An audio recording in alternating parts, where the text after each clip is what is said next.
Pinuri ng amo ang madayang katiwala dahil sa katusuhang ipinamalas nito. Sapagkat ang mga makasanlibutan ay mas tuso kaysa sa mga makadiyos sa paggamit ng mga bagay sa mundong ito. At nagpatuloy si Jesus sa pagsasalita, kaya't sinasabi ko sa inyo, gamitin ninyo ang kayamanan ng mundong ito sa paggawa ng mabuti sa inyong mga kapwa. Upang kayo, kung maubos na yun, tanggapin naman kayo sa tahanang walang hanggan. Ang mapagkakatiwalaan sa maliit na bagay ay mapagkakatiwalaan din sa malaking bagay. Ang mandaraya sa maliit na bagay ay mandaraya rin sa malaking bagay. Kaya kung hindi kayo mapagkakatiwalaan sa mga kayamanan ng mundong ito, sino ang magtitiwala sa inyo ng tunay na kayamanan? At kung hindi kayo mapagkakatiwalaan sa kayamanan ng iba, sino ang magbibigay sa inyo ng talagang para sa inyo? Walang aliping maaaring maglingkod sa dalawang Panginoon, sapagkat kabumuhian niyang isa at iibigin ang ikalawa. Paglilingkuran ng tapat ang isa at hahamakin ang ikalawa. Hindi kayo maaaring maglingkod sa Diyos at sa kayamanan. At naway paliwanag ng Espiritu ng Diyos sa atin ang tunay na aral ng nakakalitong kwentong ito.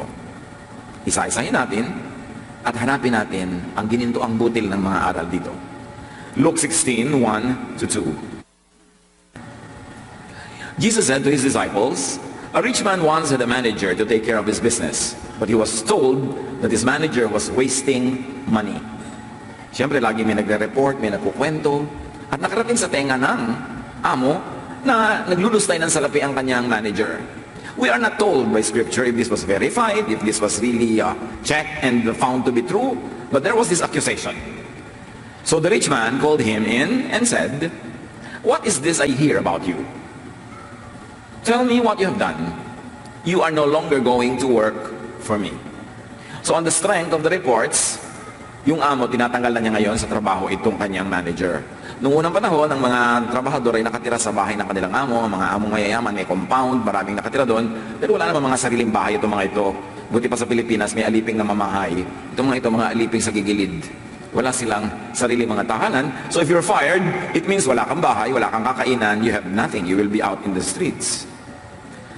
But the main lesson in this story, you should never be, and we should never be confused, is about accounting. It's about auditing. It's about the issue of wasting money. How the money was wasted, we do not know. We are not told.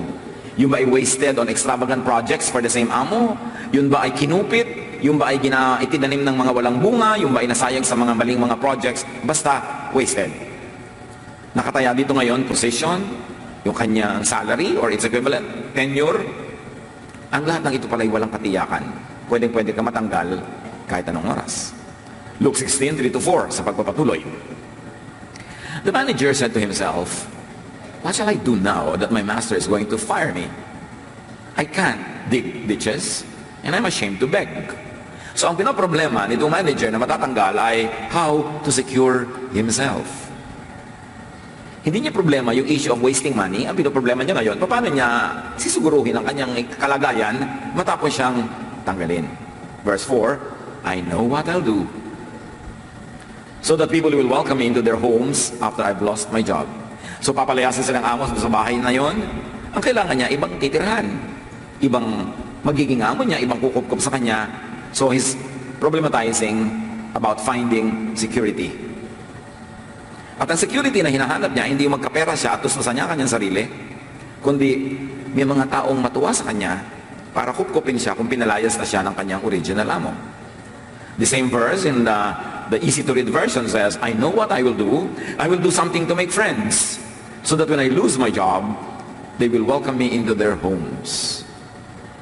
And the New Testament Pinoy version says it, alam ko na, kahit matanggal ako sa trabaho, may tatanggap naman sa akin sa bahay nila. Yun ang gagawin kong project na yun bilang paghahanda sa napipintong pagtalsik ko dito sa aking amo. The main lesson in this story is to use worldly position, worldly power, worldly wealth, worldly resources to make friends, to do good to people, to invest one's earthly goods in eternity, in something that will outlast many, many issues, and in this case, outlast probably what money could give him, Kasi pwede naman niyang piliin, ay matatanggal na pala ako, kukupit nga ako para meron akong baon at kung matanggal ako, medyo matagal bago yun maubos. No, why siya? Hindi niya inisip na yung bulsa niya ang punuin ng pwedeng security ng kanyang buhay pagkatapos siyang matanggal. Hahanap siya ng tatanggap sa kanya para doon naman siya mamasukan o doon siya makitira. At ang kanyang way, paggamit ng earthly goods for eternal, for social, emotional, and spiritual gain. Gagamit siya ng kanyang power. Ang power niya noon, magbura ng utang ng mga nagkakautang. Bagamat hindi sa kanya nagkautang ang mga ito, may power siya ngayon kasi siya yung manager, siya yung bookkeeper, siya yung lahat-lahat para magpatawad ng mga utang. Bago natin agad-agad na husgahan itong servant na ito kung bakit siya nagpatawad ng mga utang, dapat muna natin suriin kung bakit maraming tao nung araw lumulubog sa utang. The economic system of the world then, as it was until very recently in the Philippines and even in some areas, still is, yung mga landlord, yung mga mayaman, hindi ka makakaiwas manghiram sa kanila kasi magigipit ka mamamatayan ka, may ikakasal, magkakaroon ka ng pangangailangan. Minsan, numumorsyento ka lang sa ani, pero walang ani, may bagyo, may baha. Pero kakain ka pa rin, so uutang ka sa landlord, uutang ka sa mayaman. At noon, hanggang ngayon, maraming kumagpautang para sila mga usurero. Ang laki-laki ng interes. Nung araw, mga magsasaka sa Pilipinas, uutang ka ng 2 kabang bigas sa amo mong may lupa, ang bayad nun 3 kaban. Ang laki.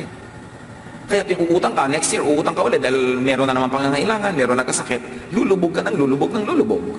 At maaaring ito ang alam na detalye nitong manager na ito kung paano dumami ng dumami ang utang ng mga tao na hindi na sila makakaahon pa. So ang ginawa niya, yung power, bagamat ipinahirap lang sa kanya yon, pero at the time was in his hand, ginamit niya para paluwagin ang buhay ng mga nagkakautang. And in effect, earn their goodwill, earn their friendship, so that when he would already become homeless, there will be homes ready to welcome him. Luke 16:5-7. Then one by one, he called in the people who were in debt to his master. He asked the first one, "How much do you owe my master?" 100 barrels of olive oil, the man answered. So, the manager said, "Take your bill and sit down and quickly write 50. So 50%, binuran niya. Siguro alam niya na iba ang in-apply na pag-interest dito sa kawawang taong ito. So 50. Pero iniisip lang natin yon. Pwedeng talagang hindi naman ganon. But it is a possibility. The manager asked someone else who was in debt to his master, "How much do you owe?" 1,000 bushels of wheat, the man replied. The manager said, "Take your bill and write 800. So 20% lang ang binura niya dito sa isang taong ito. No matter what happened and no matter the mechanics, the result was he created goodwill, friendship. He created a safety net for himself. Are you bothered by this ethical issue? Nakakalito rin naman talaga, di ba? Kasi bakit siya nagpatawad ng utang na hindi naman siya yung kinakautangan? Bakit siya nakasuhan, etc., etc. But, bago natin husgahan yung kamalian o katamaan ng kwento, unawain muna natin kung paano iniintindi ang mga parables ni Jesus. At in general, mga parables ng unang panahon, hindi siya dapat binabasa literally. Yung mga tao ng araw, pag nagkukwento sila ng parable, alam nila kung alin bahagi ang importante at alin yung dekorasyon lang ng kwento. The first part of the parable only gives a setting and a context for the real message. It does not give the lesson.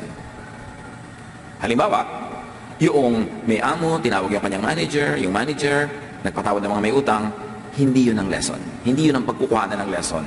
Because you will get a wrong idea. The first part of the parable does not really matter. Like the first part of a bugtong. Marami sa atin dito umabot pa sa bugtungan. It is sad, wala nang nagbubugtungan halos. Pero yung pagbubugtong is a mental exercise. Ang tatalino ng mga ninuno natin kasi pag wala silang magawa, nagbubugtungan sila.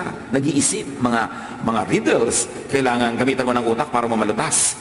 Kung hindi man, nagbabalagtasan sila, nagtutulaan sila impromptu, na may sukat at mayroong rhyme. Ha? Ang kagaling nila nun, may mga mental exercises. Now, let's go to one bugtong. Isda ko sa Mariveles, nasa loob ang kaliskes. Sagot? Kuwairi yata, alam niyo yung mga bugtong ano. Ano ba mga edad nyo? Hindi, talaga lang pala-aral kayo.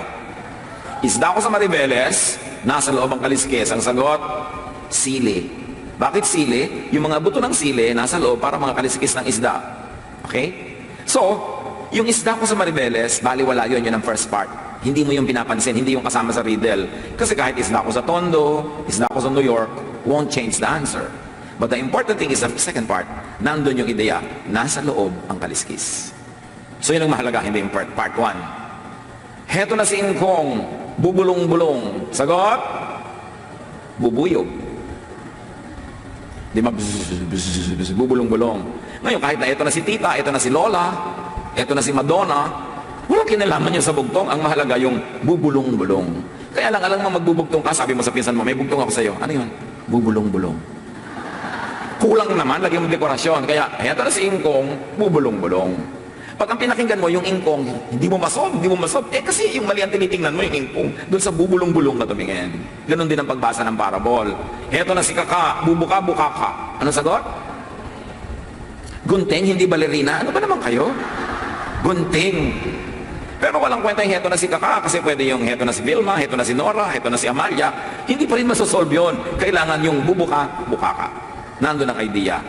The first part of the parable, like in the bugtong, should not be seriously factored in the extraction of the lesson or the teaching. Kaya mga nalilito dito sa pinag-aralan nating parable, minomoralize nila yung manager, yung tinanggal, yung nagpapayad ng utang. Hindi yun ang kwento, yun ang first part. Ang mahalagang aral sa parable ay nasa second part. At heto yung second part, beginning with verse 8, Luke 16. The master praised his dishonest manager for looking out for himself so well. That's how it is. The people of this world look out for themselves better than the people who belong to the light. It's the word of Jesus. Sabi niya, alam nyo, kapuri-puri, yung matalino, creative, madiskarteng manager na yan. Di tulad ng maraming taong relihiyoso, mga taong espiritual na naturingan, tapos sa practical, talunan. Laging walang diskarte, walang production, laging api, laging kawawa. Sabi, dyan magaling yung mga hindi relihiyosong tao. Ang galing nila sa mga practical na bagay. And Jesus was just one breath short of saying, sila ang tulatan nyo. Hindi ko mo kayo relihiyoso o maka-Diyos, italunan na kayo, lagi kayong lugi, lagi kayong torpe, patay-patay. Sabi ko, dapat madiskarte ka. The master knew what worked. Goodwill. Safety nets. In other words, don't waste resources on selfish indulgences. Invest in relationships. Relationships with people and with God. Kumisan, meron kang isang tinulungan ng matagal na, hindi naman masyadong malaking bagay sa iyo itinulong mo, pero malaking bagay pala sa kanya. Tapos pagdating ng panahon, siya na ngayon ang tumatanaw sa iyo, tulong na ng tulong ng tulong na ang naibigay na sa iyo, times 10, times 20 na nang naibigay mo sa kanya noon. Kasi nakapag-create ka ng goodwill. Kung yung pera na hawak mo, ibinigay mo sa isang estudyante na ibayad niya ng isang SEM, kahit isang SEM lang na idugtong, nagkadugtong-dugtong, natapos siya, at marunong siyang tumanaw sa iyo, higit-higit pa doon ngayon ang ibabalik niya sa iyo. Yun ang message ng kwentong ito. Na itong manager, imbes na yung perang pwede niyang kupitin para ma-secure niya ang sarili niya, sarili niya, no, ibinigay niya sa iba, created goodwill, created friendship, at yung ngayon ang aasahan niya na sa pang mas mahabang panahon ay magiging kapakipakinabang sa kanya. Now, spiritualize that. That whatever we have, instead of indulging only on selfish consumption, i-invest natin in the kingdom of God, i-invest natin in the promotion of His work, in the doing of the charitable and loving work of Jesus, you are actually meaning goodwill with God. At kung natuwa sa iyo ang Diyos, nag-invest ka sa tama, yun ang safety net mo in the future. If you like to really over-spiritualize that, think about it as benefiting you in eternity. But if you want to confine to earthly dimensions, it will benefit you in this life if you please God by being good to people. By correcting an injustice, which was probably the case with these mga lumubog sa utang, by giving to them what is in your power to give. At hindi na issue na hindi yung binigay mo ay hindi sa'yo. Yun yung part 1 ng bugtong. Ang point is, whatever is in your power, ibinigay mo sa mga tao para gumaan ang kanilang kalagayan, malutas ang kanilang mga problema, makahinga-hinga sila, mapahinga sila sa kanilang mga pagod at hirap, sa mga gumigipit sa kanila. It is a wonderful investment in eternity. Eternity being in the next life, or even in this life, you can enjoy a slice of eternity when you are blessed by God. At itong verse 8 na ito, sinabi sa Good News Translation, the master of this dishonest manager praised him for doing such a shrewd thing. Because the people of this world are much more shrewd in handling their affairs than the people who belong to the light. Sa easy to read version, you see, I'm walking you through many versions for us to appreciate the many angles of interpretation from the original languages. The master told the dishonest manager that he had done a smart thing. Yes, Worldly people are smarter in their business with each other than spiritual people. So hindi virtue na maging patay-patay, lugi-lugi, talo-talo. Kailangan smart ka kasi anak ka ng Diyos eh. Hindi ka nang lalamang, pero hindi ka napapalamang. Kailangan maayos, active ka. Luke 16:8, sa Filipino version, Pinoy version, pinuri ng amo ang ginawa ng madayang manager kasi madiskarte siya. Ang mga anak ng mundong ito ay mas madiskarte sa pakikitungo sa kapwa nila kaysa sa mga anak ng liwanag. All that being said, sabi ni Jesus sa Matthew 10:16, I'm sending you out like sheep among wolves. Therefore be as shrewd as snakes and as innocent as doves. You must know in the context of the sentence of Jesus, which part 1 or part 2 ang heavier. Obviously, yung be as shrewd as snakes. Then pang-balance yung be as innocent as doves. Marami mga tao doon nagmamasteral at nagpi-PhD sa as innocent as doves. Kaya laging lugi sa buhay. Sabi niya, be shrewd as snakes. But be as innocent as doves. Ibig sabihin lang, huwag ka sosobra na manglalamang ka na. Pero kailangan matalino ka. Magaling ka sa buhay. Luke 16:9, my disciples, sabi ni Jesus, I tell you to use wicked wealth to make friends for yourselves. Then when it is gone, you will be welcomed into an eternal home. The wicked there is not an adjective to describe the morality of the wealth, but how the world looks at wealth, and especially how the children of light, how religious people look at wealth. Laging dinidemonize yung wealth. Parang ayaw kumita, ayaw yumaman, hingi naman ang hingi. So sabi niya, ganyan yan. Gamitin ninyo kung ano yung hawak niyo sa inyong kamay na kapangyarihan, kayamanan, to make friends. Baligtad yung iba. Habang nagkakapera, nagkakaroon ng kapangyarihan, they make enemies. Pag tuloy bumagsak sila, tawang-tawa yung mga tao. Hindi sila tinutulungan. Pagka meron kang resource, time, treasure, talent, use it to make friends. Nagturo ni Jesus. And, of course, indirectly, through God, directly to people. Bakit sabi ni Jesus, whatever you do to the least of these, you do to me. So when you make friends with people, you make friends with God. When you help people, God considers it as helping Him, although He doesn't need help. Therefore, siya ang nagbabayad nung parang nagiging utang na loob. And God is no man's debtor. Hindi siya pumapayag na may utang siya, nagbabayad siya agad. So pag nagpautang ka sa iba, tumulong ka sa iba, nagbigay ka sa iba, inaari ng Diyos sa kanya ginawa, siya agad ang magbabayad. Dahil mahal niya yung mga taong tinutulungan mo. Sabi niya, yan ang gayahin niyo, matalino.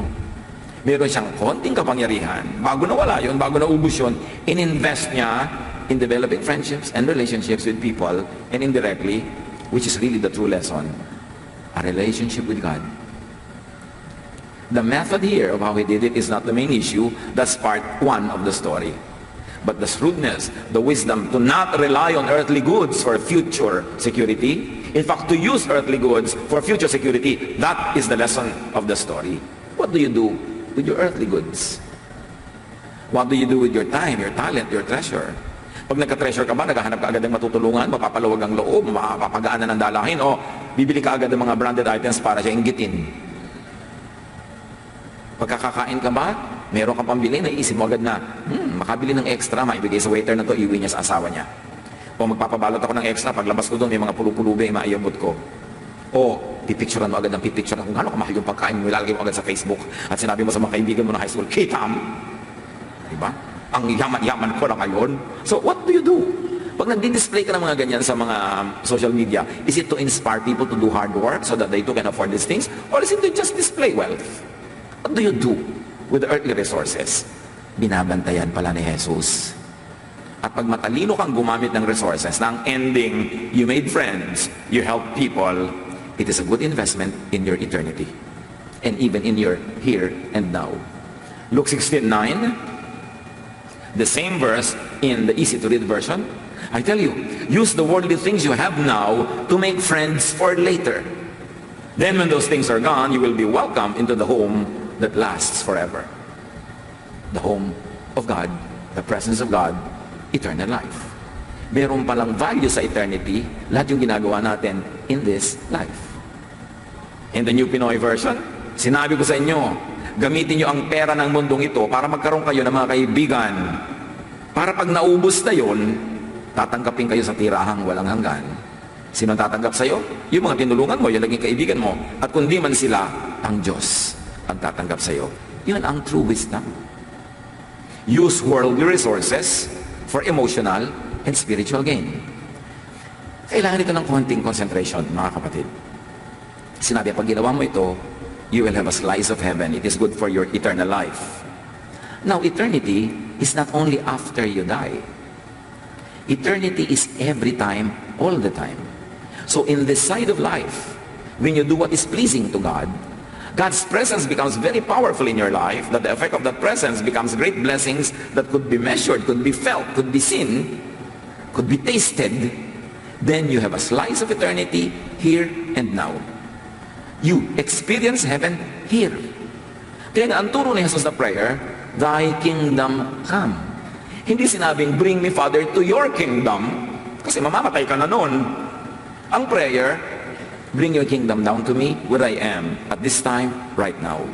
How does the kingdom of God get down to you? Thy kingdom come. When you are ruled by God, rule means king, kingship, kingdom. When you are ruled by life in your daily life, you are in the kingdom of God. Hindi mo na kailangan maghintay mamatay para pupunta sa mga ulap-ulap, may makikita ka mga anghel na walang katawan, ulo lang, tutug-tug-tug, tapos mga, ay, nasa heaven na ako. Heaven is a state of mind here on earth also. Well, there is a heaven there, there's a heaven here. And that heaven here you enjoy when you live under the kingship of God. The kingdom of God becomes yours, meaning peace, serenity, contentment, love, quietness, rest. That is the kingdom of God. Hindi mo kailangan mamatay para hintayin na mangyari yon. Pag nabubuhay ka dito, ayon sa kautusan ni Jesus, na-advance sa'yo ang kingdom of God. Bagamat sa buhay natin, kumisan, come and go, depending on the degree and the frequency of your obedience. Kaya may mga time na parang heaven na heaven ka, may time naman parang impyerno ka. Depende kung gaano ka sumusunod o lumalayo sa mga katuroan ni Jesus. Pero sabi niya, pag kinaya niya itong manager na to, ginagamit niyo kung ano yung hawak niyong kapangyarihan to help others, to make their life nice, you make friends with them, and you also make friends with God, inevitably, you will experience eternity. There and here. Luke 12:33-34. Sell your possessions and give to the poor. Provide purses for yourselves that will not wear out. A treasure in heaven that will never fail, where no thief comes nor no moth destroys.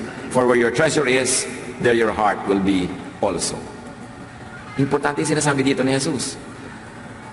Sabi, dapat magkaroon kayo ng pitaka, ng wallet, na hindi na uubos ang laman, hindi na nanakaw, hindi na dudukutan, at hindi na de-devalue, hindi na de-demonetize yung laman.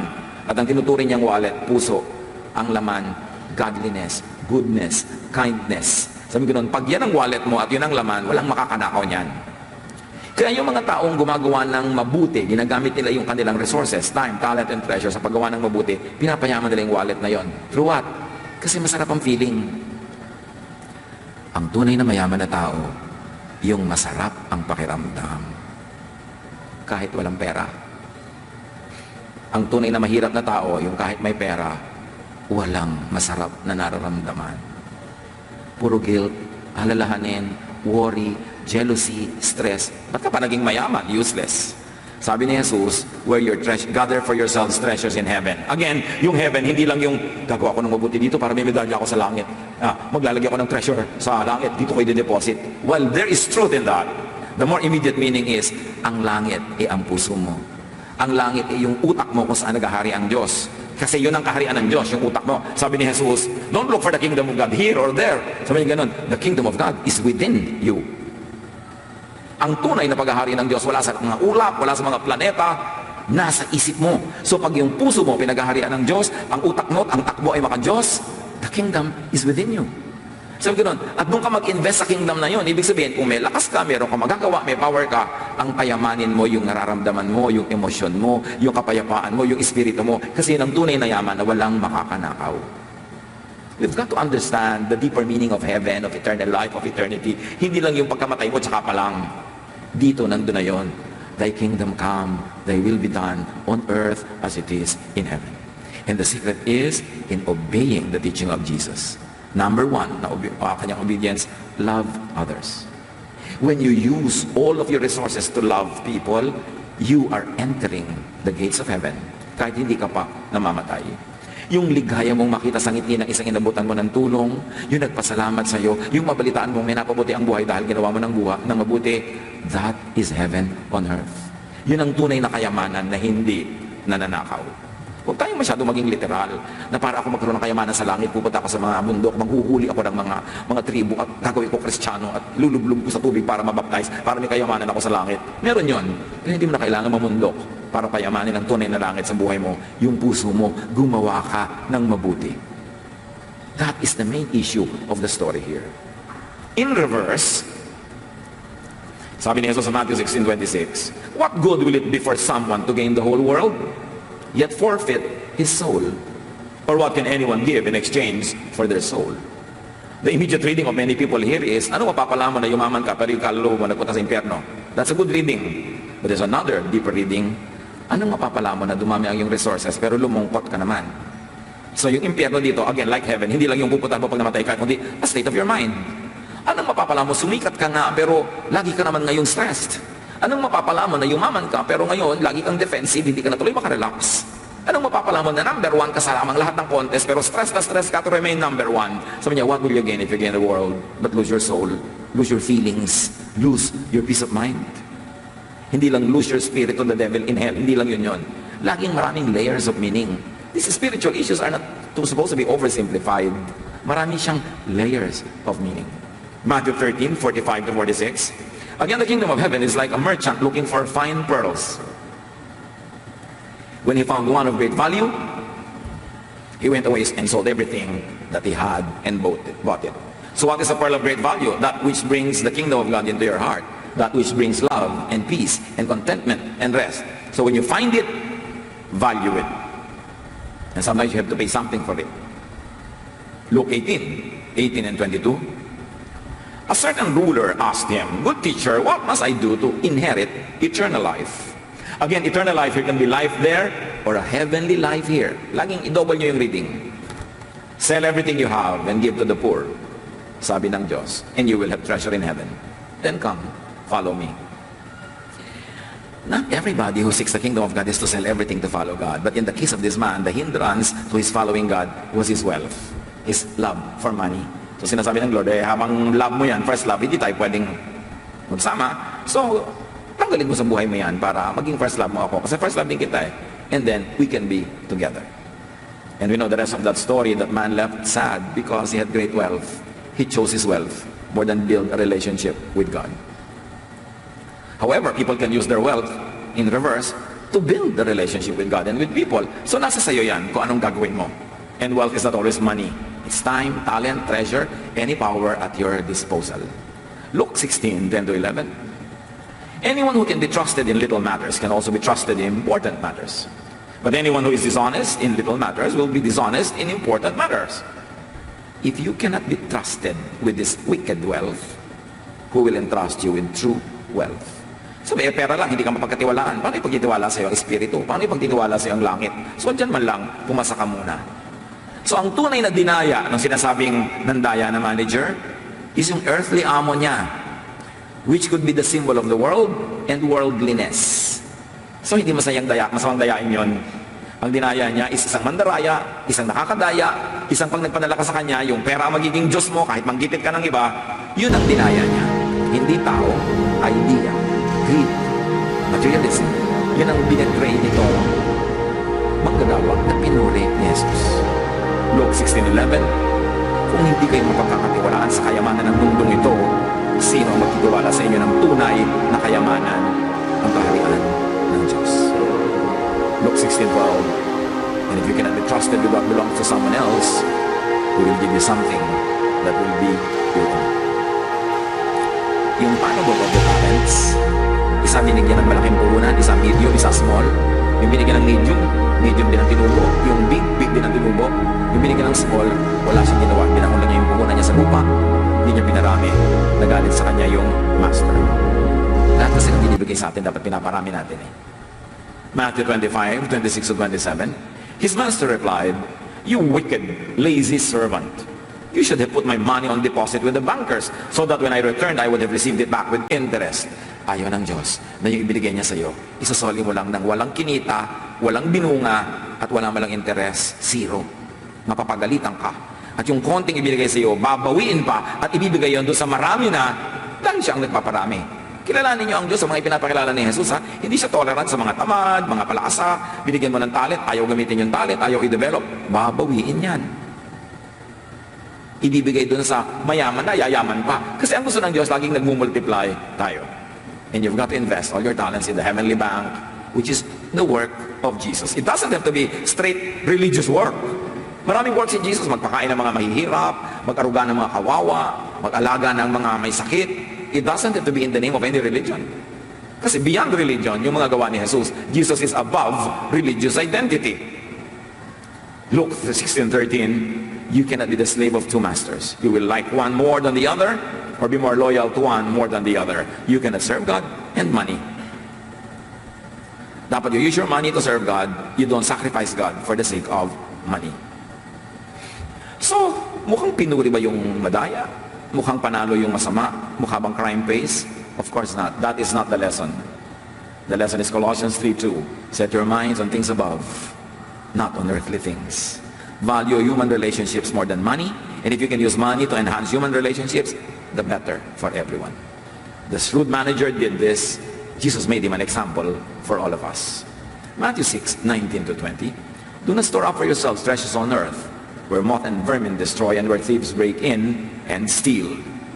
But store up for yourselves treasures in heaven, where moths and vermin do not destroy and where thieves do not break in and steal. At ano yon? Heaven ba yon? Yung puso mo. Ang ilagay mo sa puso mo yung hindi nananakaw. Kaligayahan, kapayapaan, katahimikan. Yun ang kingdom of God mo dito habang wala ka pa dun. What the shrewd manager cheated was the world. Materialism. Attachment to the world.